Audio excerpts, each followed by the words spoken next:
At the time of this scary encounter, I lived in England and was only about 22 years old at the time. It's really been hard actually getting around to telling anyone about this story.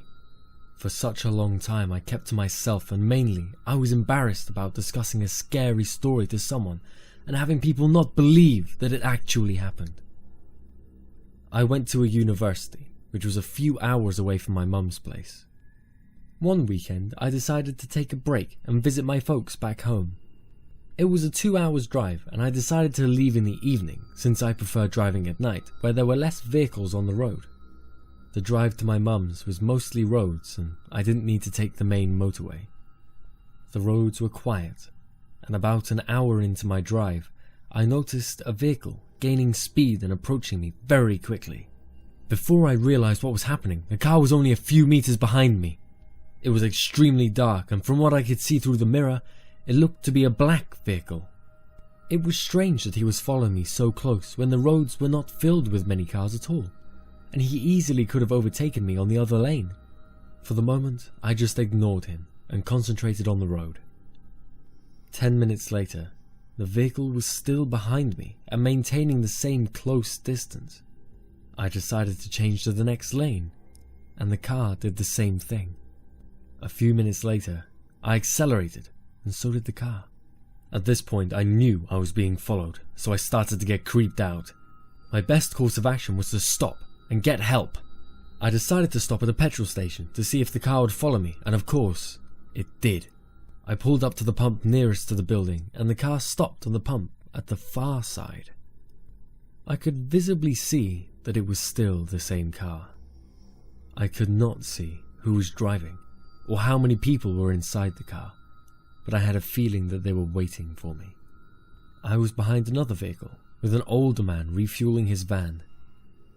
I was teased to know that there was another person present, so I got out of my car and walked calmly into the building to use the bathroom as if everything was normal. When I walked inside, I looked back and noticed that the car was still there. No one had stepped out to follow me. I was relieved, but still uneasy at the same time. I alerted the store clerk that a car had followed me and to call the police if anything got suspicious. I waited in the bathroom for a few minutes to gather myself and calm my nerves. I picked up a few snacks and saw the older man was inside the store, just paying for his fuel. I walked out and I noticed the black car was gone. Maybe it was just a coincidence that he followed me here and stopped at the same filling station. But what are the chances of that happening? I was still a little paranoid, but it was time to hit the road as I had another hour still left to drive. But when I started to drive off, I suddenly saw the old man in my rearview mirror running out of the store trying to wave me down. I was already in a state of panic, so I wanted to get out of there as quickly as I could. Not even a few minutes later, I noticed another vehicle coming up right behind me, flashing its headlights and honking his horn. But this looked to be a different vehicle, and I realized it was the van at the station. I slowed down and he sped up right beside me. He lowered his window and so did I. He started yelling something I couldn't understand and pointed at the back of my car. I still couldn't figure out what the hell he was trying to say, so I slowed down and pulled over to the side of the road. The van pulled up right behind me and the old man came running out towards my car.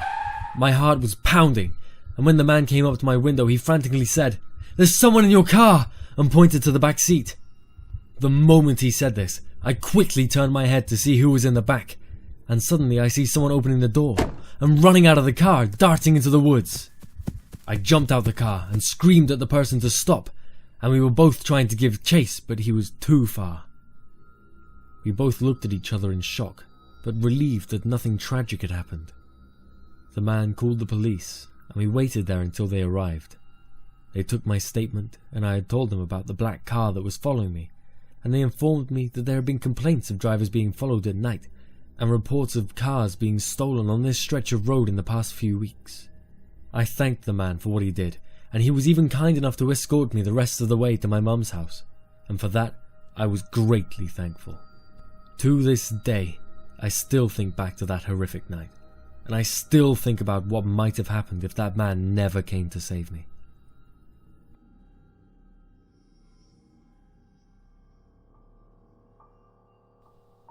In high school, I really didn't have a plan for my life. I started doing pot and got into drugs at 16 and got involved with the wrong crowd. One day I got caught smoking pot in the house and my parents kicked me out. At this point I said fuck it and dropped out of school and started experimenting with other drugs and started drinking heavily. I would randomly crash at other people's couches or anywhere I could find for that matter. I hit rock bottom, and my sucky lifestyle drove me away from my friends and my family.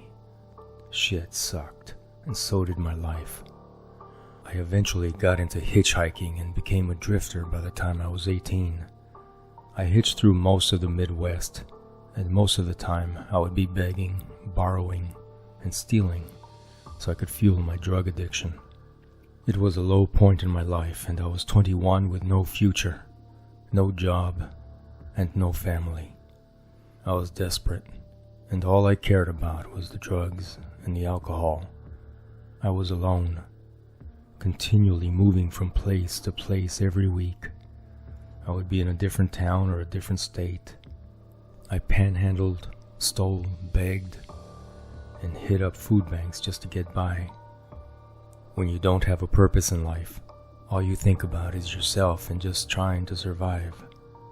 Occasionally would have a few friends, but always ended up losing them because they realized I just used them so I could crash at their place. It would always end an argument or a fight. Another reason why I couldn't keep people close to me was because of my temper. The rage and anger piling up over the years from neglect and rejection finally took over me. When you look at me, you look at hate. I didn't know what love was because I was always deprived of it. Two words I never used was love and sorry, because I was about hate. I am hatred. It was late, and the rain was coming down hard and heavy. I was walking on the side of the road, trying to hitch for a ride on the countryside. I was pretty fucked up with drugs, and I was liquored up hard. My head was filled with evil thoughts, and I was out for some blood. I could barely walk in a straight line as I had my thumb out trying to catch a driver. I was in a state of depression, and I had cruel intentions for the next driver that would pick me up. My plan was to rob him, steal their car, kill the driver, and dump his body somewhere in the thick, dense woods. I had been walking for an hour when silver four-door sedan pulled over. Completely drenched, I ran up to the passenger side of the car and quickly peeked into the passenger window to take a look at the driver. I was evaluating the situation, as I always did, just to be on the safe side. I could clearly see an older man in his 50s, with a genuine smile waving me to get in the car. He had brownish black hair and black framed eyeglasses, and had on some old denim jeans with a collared polo shirt. He looked to be on vacation and traveling alone as I snatched a glare in the back seat. He rolled down the window and I leaned down into the opening and told him I was heading south and asked if he could drop me off at the next town. The man told me his name was Wayne and he was driving south to visit his parents for Labor Day weekend and would gladly give me a lift to the next town. I was not at all wary of the man, as he just appeared to be an ordinary, hard-working guy escaping the weekend for a quick road trip to visit his family. "Get in," he eagerly said. Without hesitation, I opened the door and gladly got into the front seat next to him. Wayne firmly shook my hand and we were on our way. He quickly engaged into a conversation and asked my name and my intentions for heading into the next town. He explained why he was going to his parents' house for the holiday weekend. He told me that family was the important thing to him, and that should come first. Contrary to what I had experienced to this point, I had told him I was visiting some friends, which was a lie, but he bought everything I said. He questioned my health, and asked if I had been drinking or high on drugs. I wanted to put him at ease by being honest with his forward questions, and show him that I was a good guy and not a creep. He was not upset with the abuse my body was taking with the drugs and the alcohol. In fact, he was more understanding and forgiving. He told me a story about how his life was similar to mine when he was younger. and how he was in a dark place for a very long time before he found his wife. He could tell I was trying to find my place in life and trying to find myself. After listening to this man talk about his life and his journey through bad times, my emotions compelled me to stop. I could not force myself to do what I had intended to do. Similarities of events that happened in our lives were eerie. He spoke for almost an hour and I just listened, glued to the seat without saying a word. Instead of being filled with hatred and anger, I finally felt calmness and understanding for the first time. I whispered to myself, was this man sent to me for a reason? For the first time, there was a sense of peace that came over me, which I had never experienced before. Is this man here to guide me to the right path? I kept thinking all these events were a culmination of things happening towards a positive new life, a way out of this nightmare. Out of nowhere, I felt a sudden urge to cry and let out everything that was bottled up for years. I was shaken up, but I didn't want to look like a dumbass and cry like a baby in front of him. He turned to look at me and said, I know the place you're in, and it's a lonely place. I'm here to get you out. Wayne understood the position I was in, and this was the start of a new path for me. I was in a state of emotional shock, and Wayne could see it in my eyes. He glanced at me and said, Hey, let's stop at a diner and grab something to eat. I'm starving. This one's on me. We took the next exit and stopped at a local cafe. This man didn't know anything about me or my history, yet he looked past my flaws and was kind enough to offer me a ride, buy me dinner, and most of all, spend time with me.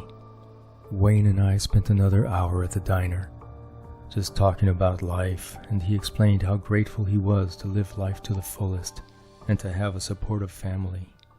We finally got back into the car, and for once in a long time, I had a smile. He entered first, and I got onto my seat right after him. It was quiet for a brief moment, and what I said next probably would have frightened anyone. I looked at Wayne and said, How do you know I didn't have a knife or a gun when you first picked me up? Wayne looked at me and said, I could see anger and hate in your eyes, but you're no murderer. I've been there before. It's one thing to think about hurting and killing someone, but it takes another type of person that can actually follow through with those actions. Did not see those characteristics in you. His words were true, and it sank deep inside me like a rock, sinking to the bottom of the ocean. We were nearing the town where I agreed to get dropped off, and I confessed to Wayne that my plan was to strangle him, steal his car, take all his belongings, and dump his body into the nearby secluded woods. As I was telling him the story, tears started coming down his face, not because he was sad, but because he was grateful. Grateful that his words touched me to save my life. He gladly dropped me off at the nearest gas station and gave me $500. We went on our own ways, and that was the last time I saw Wayne.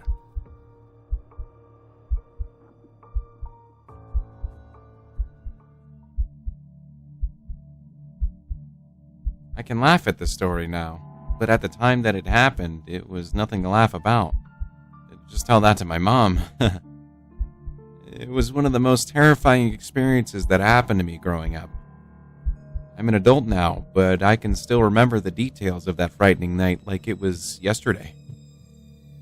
This happened in the mid-90s, and I was about 15 years old at the time, and every summer break, my family would plan a long road trip.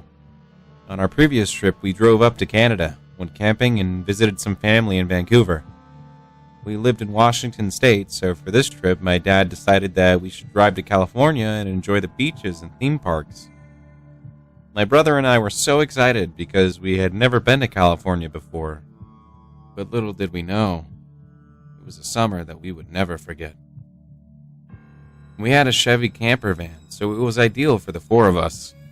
My dad would usually drive the entire way, and sometimes my mom would drive a few hours to give him a break.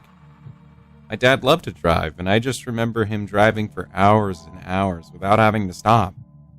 My brother and I would hang out in the back and watch TV or play video games. The cool thing about the camper is that it had a folding bed, a full kitchen, and a TV, so we were set. It was very comfortable being back there. It definitely made the trips go by faster. We left about mid-morning, heading south on Interstate 5 towards Oregon. About 12 hours into the leg of the trip, my dad was still driving, and at this point we already had driven through Oregon State and just crossed into California State line heading towards Sacramento. I was sitting shotgun as my mom and I had switched places with me when we stopped for dinner a few hours back. It was dark, very late, nearing midnight, and barely any cars on the road. I can still recall my dad singing out loud his 70s disco playlist when my mom tapped him on the shoulder telling him he needed to use the restroom. My dad agreed, and we would stop at the nearest rest area, which was a few miles away. We got to the rest stop, and there were no cars there except for a few semi-trucks parked over at the larger parking area away from the building. My mom jumped out of the van in a hurry and walked quickly to the bathroom. My brother was completely passed out on the bed, and my dad said he didn't need to use the bathroom, so he stayed inside and kept the van running. A few minutes passed, and she still wasn't back yet, so I decided to step out, stretch my legs, and get some fresh air. I was only a few feet from the van and noticed the side-sliding passenger door was still open. As a reaction, I quickly closed the sliding door, not knowing if she had returned or not.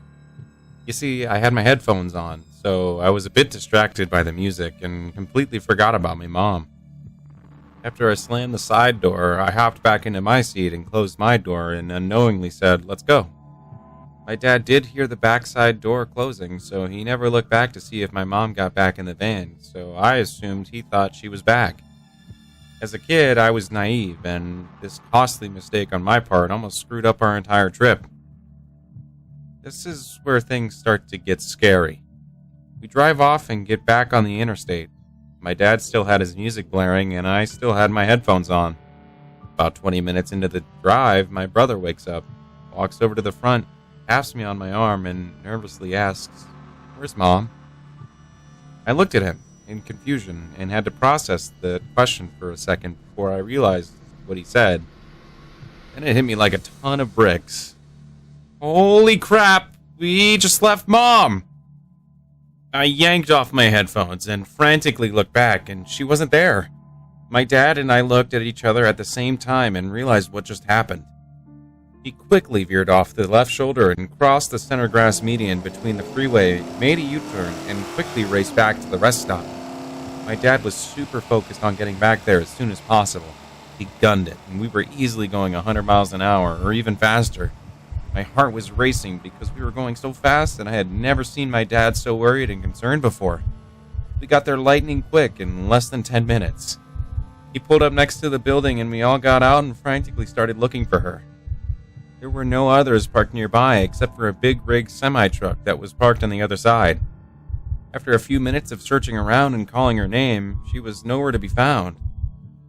We looked everywhere, and there were no signs of Mom. At this point, I started to panic and freak out. There wasn't anyone around, so we couldn't ask for help. It was a dead end. The last desperate resort, my dad ran over to the semi-truck and started pounding on the window, hoping to find someone inside. Luckily, the door opened and a man stepped out, and I could see him talking to my dad. It looked promising because he was pointing at a direction with his hands. He ran back and told us to take one more sweep around the benches and parking lot to make sure we didn't miss anything. I swear, we searched every inch of that place. My dad instructed us to get back in the van and told us that the truck driver said there was a sheriff's station about 5 miles away. Remember, this was before everyone had smartphones, so only my father had an analog flip phone and my mom had left hers in the van, so there was no way to call her at this point. We raced out of there and headed towards the station. My dad was sweating profusely, and I could tell he was extremely worried, but he stayed calm and focused. My little brother, on the other hand, was crying his heart out, and I was scared to death. I had never been in that position before and didn't know how to process it. Nobody said a word. We all knew what had to be done. We had to find Mom at any cost. It was the longest ride in my entire life, and the fact that we had been on the road for more than 12 hours didn't even compare. The wait was excruciating. I felt helpless, and in my position, there was nothing I could do. At that point in time, the psychological part starts to kick in. All three of us were at different stages of our lives. My dad, who served in the military, trained for circumstances like this and knew how to stay calm and concentrated on the task at hand. My brother, who was 11 at the time, is bawling his eyes out and can't comprehend what the hell is happening. For me, the worst case scenario started going through my head. What if she was kidnapped? What if she was raped and killed? As a 15-year-old kid, these questions race through your mind because you don't have answers. You just remember stories you see on TV where these cases go horribly wrong, and you try to prepare yourself for the worst-case scenario that could possibly happen. I didn't want to cry because I knew I had to be strong and think positively for my brother. I could see a car approaching behind us at high speeds, and my dad saw him in the rearview mirror, flashing its headlights. It looked to be a highway patrol car with the sirens blazing and bright flashing light bar. Immediately, he was on our ass, and my dad pulled over to the side. The officer ran over to the van and said, "Sir, we have your wife." As he said this, my dad was confused and relieved at the same time. The officer again repeated what he said in a louder voice. "We have your wife in the back seat." My dad was ecstatic when he heard the news. Apparently, she managed to find a payphone and dial 911 when she was stranded at the rest stop. Remember, she didn't have change to call my dad's cell phone, and for those of you that didn't know, back then, payphones still existed, and it was free to make emergency calls. The nearest patrol car came and picked her up, and she told them what had happened, and that she was accidentally left at the rest stop. They raced up and down the highway, hoping to find our van before we go too far down the interstate. Mom was back safely, and we were back on our way. We all gave her a big hug, and we were glad nothing horrific happened. We were all so intrigued about what happened that we talked about it for the rest of the trip. For me, this was one experience that I will never forget, and to this day, we still talk about the story. But now, we just laugh about it.